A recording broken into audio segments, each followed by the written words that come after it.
The tennis world has collapsed due to breaking news. World. Roger Federer, the renowned seldom gets involved in disputes, just uncovered the truth about Alex, the viral video of Eala. And what he disclosed has left everyone in disbelief. No one noticed this upcoming. An emerging talent, a video that disrupted the internet. Now, the most speaking is a renowned voice in tennis. Out. Additionally, his words are evolving. What we believe to be true. It's began like every other day of a tournament. The tennis star from the Philippines, Alex Eala, who had been moving up the ranks with courage and dedication, was participating in what ought to have been a standard game. She was determined, focused, and prepared to prove herself on the world stage once again. However, what transpired next would alter everything. At a pivotal in the third set, cameras caught something unexpected. Hello, Eala, clearly distraught, seemed to break along the courtside. The video was unprocessed, unvarnished, and very private. Inside hours, the video has gone viral on all social networking network that is conceivable. Twitter went crazy. Reels on Instagram multiplied. Analysis of TikTok creators each frame. Millions of views came in from all across the world. The comment section turned into a battlefield. A few people had worries about the youthful player's well-being. She's obviously having trouble. A fan said, "Why isn't anyone assisting her?" Others were less compassionate, raising concerns about her mental resilience and capacity to compete at the highest degree.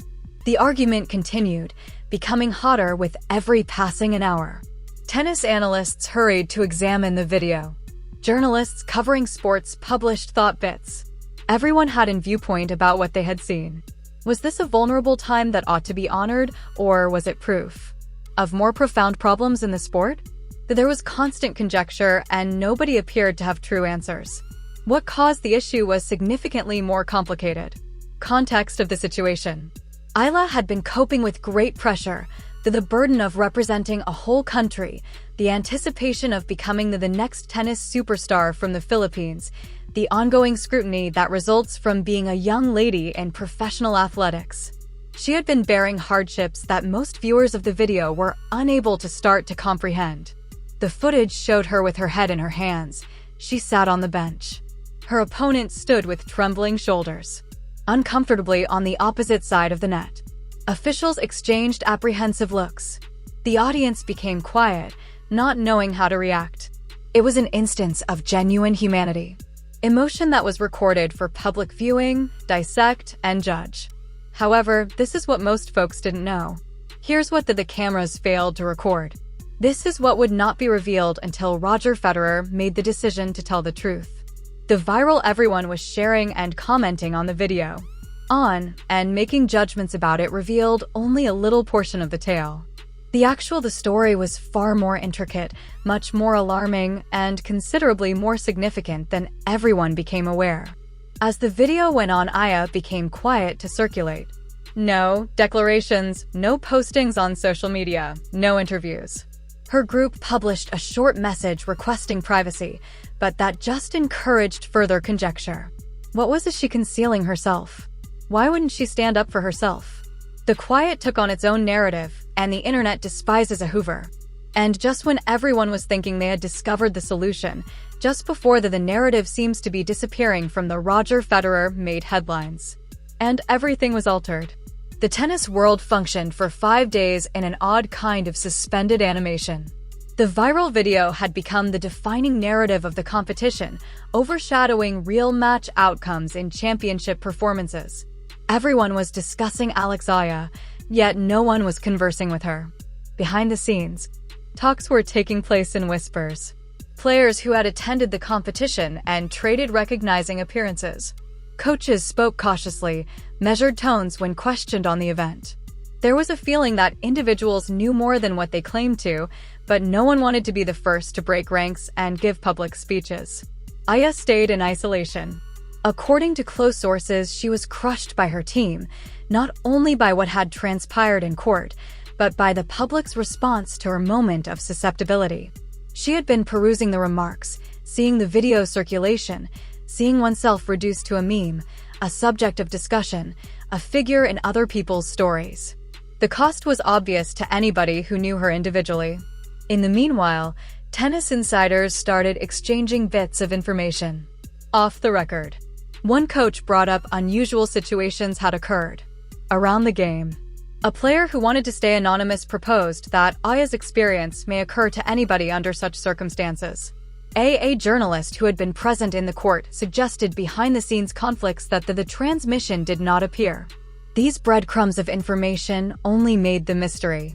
Under what circumstances? What conflicts? What really took place before the cameras began rolling on that now famous moment?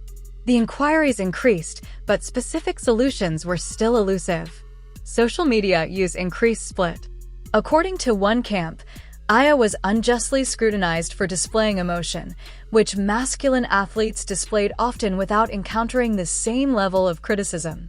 Another faction maintained that professional athletes have to continue calmness in every situation. The discussion included more general topics of mental well-being, gender norms, and the strains of contemporary athletics. Sports psychologists offered their opinions. Expert viewpoints. Former athletes discussed their own encounters with moments of emotion on the court. Tennis federations released general declarations about promoting the welfare of players. However, none of this addressed the particular circumstance that had developed due outside of a tiny group. Nobody was aware of the whole truth. Aya's position started to suffer as she stopped participating in later competitions. Sponsorship agreements that had been discreetly halted in negotiations. Possibilities that ought to have been hers began going to other emerging players. The widely shared video, which had been more than 2 minutes, was influencing each element of her professional existence. Her fans mobilized, generating hashtags and assistance. Tennis communities in the Philippines coordinated internet initiatives to defend their star. Encouragement messages flooded in from all around the globe. However, Aya didn't say anything, struggling with demons that were hidden from the public. Then, on the 6th day, something unexpected occurred. Roger Federer, who has formally left the workforce. Tennis, but it's still one of the most powerful voices, shared a post on social media. It was short, mysterious, yet hard to ignore. There are moments when the truth requires a champion. Tomorrow is the press conference. The world held its breath. What did Federer understand, and why was he participating? The press room was so crowded that capacity. Journalists from all major credentials were obtained by the sports publication. The rear wall was lined with cameras. The energy was brimming with excitement. Roger Federer approached the stage while carrying his distinctive elegance. However, there was anything distinct in his facial expression, a seriousness, a level of intensity that demanded prompt attention. He started talking. Suddenly, there was complete stillness in the room. I haven't spoken much about a lot of things over the years. I've decided to let my tennis talk for itself in order to prevent disputes, to uphold a certain separation from drama. But what I observed the previous week and what has unfolded since necessitates that I speak out. Alex Eala is deserving of more than. She's been accepted, and the tennis community must be aware of the truth. Federer hesitated, allowing his words to permeate the space. I was there at the competition, but in an informal position, but as somebody who still has a strong passion for this sport. I saw what transpired before the game. I saw what transpired during the game, that there was no feed from the cameras. And I observed how a teenage athlete was let down by the mechanisms designed to keep her safe. He went on to describe the situation. Incident caused Aya to have an emotional collapse. A few hours before the game, she had obtained information that a relative back in the Philippines had become quite sick. She had asked for the game to be postponed by one day, a legitimate request under the situation, but the competition officials who are worried about scheduling and broadcast commitments had denied her petition. One day, Federer, she requested, said, his voice steady but filled with feeling. One day to deal with the terrible personal news. One day to collect herself both emotionally and mentally. She was informed that if she didn't play, she would be penalized and compelled to withdraw that might have an impact on her ranking and future entries for the tournament. The space exploded, with murmurs. Reporters in a panic typed notes. This was data that altered everything. Federer went on, exposing additional information that painted a completely different picture from what the viral video had implied. While the game, Eala had been informed of her phone while using the loo. The health of a family member had gotten worse. She was forced to make an unfeasible decision: give up on the game and deal with the professional repercussions, or carry on playing while handling unbearable emotional suffering. What you witnessed in that video was not a Federer, a player with weak mental toughness stated firmly. What you saw was a woman attempting to maintain her composure while addressing situations that no athlete should have to face. She was placed in an unfeasible situation by individuals who put logistics ahead of people. However, Federer wasn't done yet. He spoke to the media's direct criticism of how fast everyone had come together conclusions without understanding the complete narrative. He criticized the pundits, who had questioned Eala's professionalism. The users of social media who, minutes before Federer's the conclusion of the press conference, the world blew up. Social media networks became battlegrounds for defense, opinion, and a charge. The story that everyone thought they understood had been completely rewritten, and people didn't know how to process it. Many immediately rallied to AIA's defense. Former athletes who had experienced similar situations shared their own stories.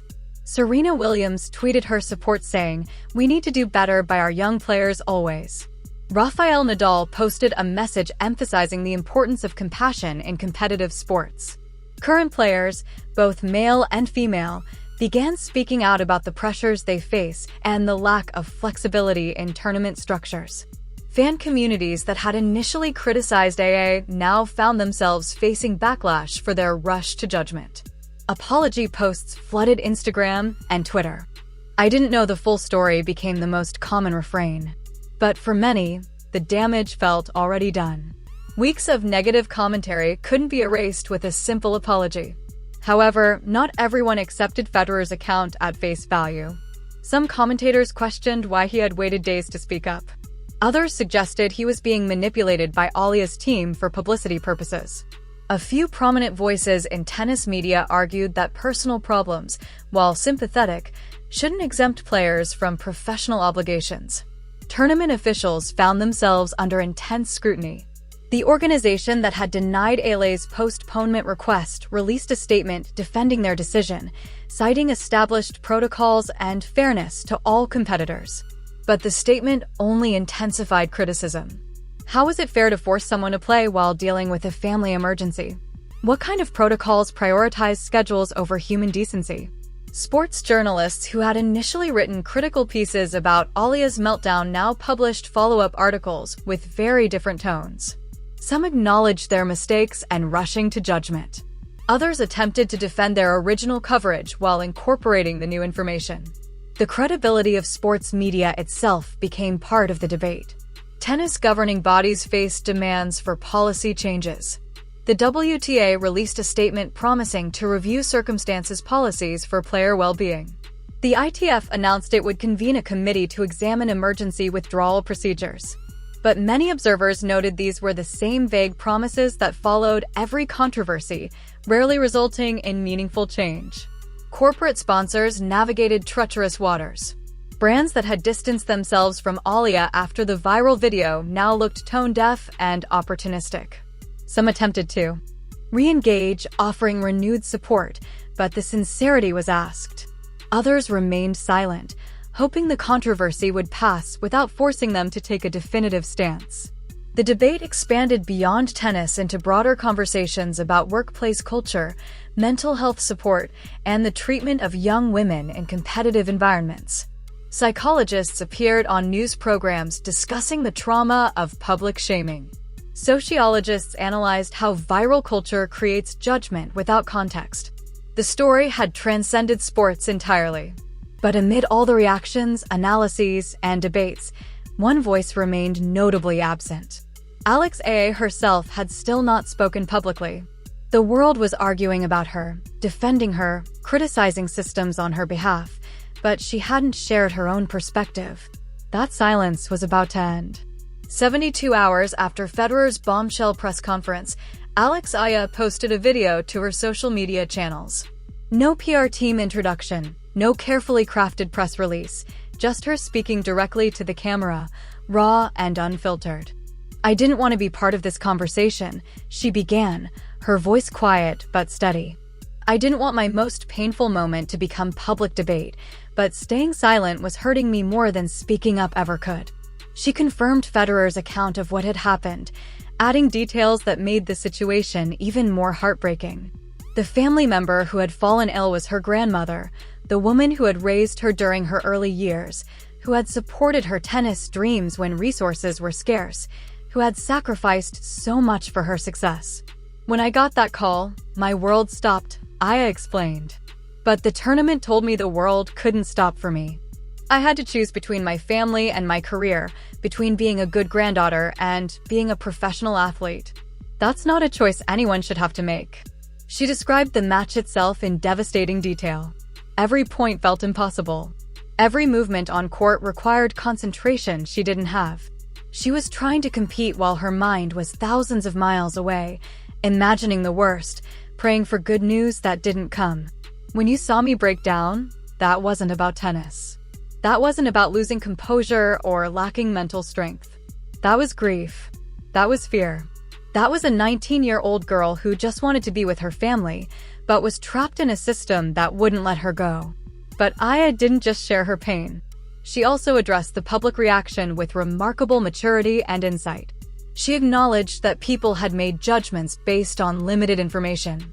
And while it hurt, she understood the nature of viral content and instant commentary. What she couldn't accept was a system that created such situations in the first place. "Roger Federer didn't have to speak up for me. He didn't owe me anything. But he did it because he knew it was right. He knew that what happened to me was wrong, and he used his voice to demand change. I'll be grateful to him for that for the rest of my life." She thanked the fans who had supported her, especially those from the Philippines who had never wavered in their belief in her. She acknowledged the players who had reached out privately with messages of encouragement and shared experiences. She expressed hope that her situation might lead to meaningful reforms that would protect future players. But she also set boundaries.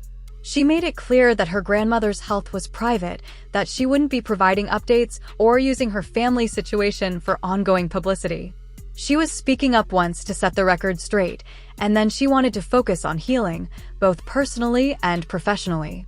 "I love tennis. I love competing. I love representing my country. But I'm also a human being with a family, with emotions, with limits. I shouldn't have to apologize for that. None of us should." The video was 12 minutes long. By the end, most viewers were in tears. The comment section filled with overwhelming support. Even those who had initially criticized her acknowledged they had been wrong. Her vulnerability, her honesty, her refusal to play the victim while still demanding accountability. It resonated deeply. What struck many observers was how Aya handled herself with more grace and wisdom than most seasoned professionals twice her age. She had taken a devastating situation and transformed it into a teaching moment about the Alex Eala situation, exposed fault lines in professional tennis that had existed for years, but had rarely received such focused attention. Federer's intervention and Aya's response had created a moment of reckoning for a sport that prided itself on tradition, but often resisted necessary evolution. Within weeks, concrete changes began to emerge. The WTA announced a new emergency postponement policy that would allow players to delay matches for verified family or medical crises without ranking penalties. The policy included provisions for mental health emergencies, marking a significant shift in how the sport approached player well-being. Tournament directors would now be required to document denials of such requests and provide justification to oversight committees. But policy changes were just the beginning. The AY incident sparked broader conversations about the structure of professional tennis itself. How many tournaments were players required to compete in annually? What protections existed for young players entering the professional circuit? Who was monitoring the mental health support systems at tournaments? These questions, long ignored, suddenly demanded answers. Several prominent players used the moment to advocate for a players' union with real bargaining power. Unlike other professional sports, tennis players operated more as independent contractors than as employees with collective representation. This left them vulnerable to exploitation, especially younger players without the leverage that comes with star status or major endorsements. The media faced its own reckoning. Several major sports outlets published internal guidelines about viral content, and the responsibility to verify context before publishing hot takes on emotional athlete moments.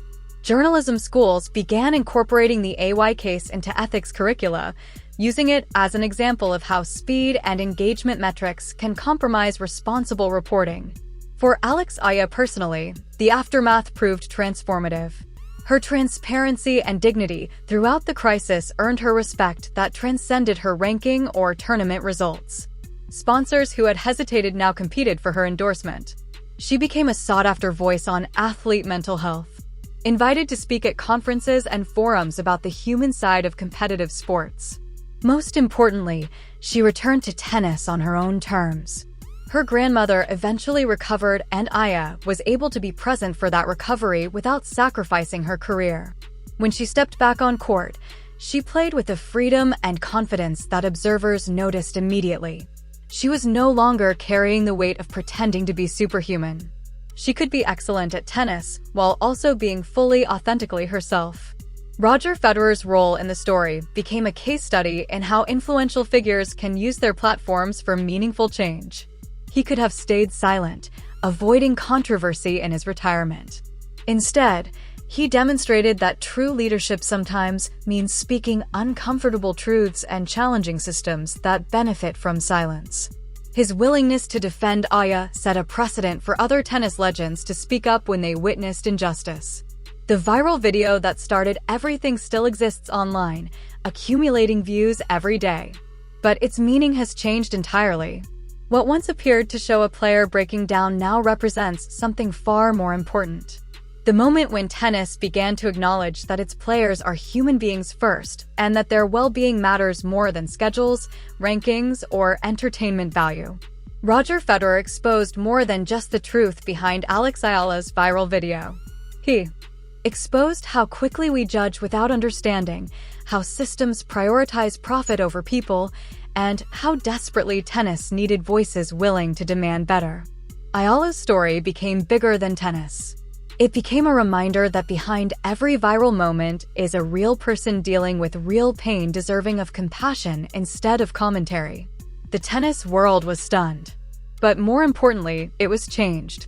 And that change started with the courage of one player to be vulnerable and one legend to be her champion. What do you think? Should tournaments be required to accommodate family emergencies?